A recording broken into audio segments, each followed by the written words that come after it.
உலகத்தில் இருக்கக்கூடிய 85 நாடுகள்ல 110 வருஷம் நான் நடந்துகிட்டு இருக்கிற வியாபார முறை இந்தியாவுக்குள்ள வந்து இன்னைக்கு 30 வருஷம் கூட ஆகல. புது வியாபார முறை. புதுசா இருக்கிற இடத்துல எல்லாருக்கும் ஆரம்பத்துல பிரச்சனைகள் வரத்தான் செய்யும். அந்த பிரச்சனைகளை தாண்டி நிக்கிறவங்க தான் வெற்றியாளர்கள். எதிர்காலத்துல தான் பட்டம் பறக்கும். உங்களுக்கு ஆப்போசிட்ல தடைகள் வந்தா மட்டும்தான் உங்களால வாழ்க்கையில ஜெயிக்க முடியும்.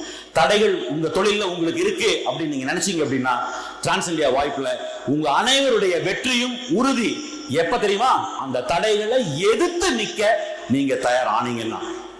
எதிர்த்து நிக்க தயாரா இருக்கிற ஒவ்வொருத்தர் கூடயும் டிரான்ஸ் இந்தியா இறுதி மூச்சு இருக்கும் வரை, நெக நுனியில உயிர் இருக்கும் வரை உங்க கூட நிக்கும் அப்படிங்கறத இந்த இடத்துல உங்க ஸ்டேஜ்ல உங்க முன்னாடி ஆணித்தனமா ப்ராமிஸ் பண்றேன்.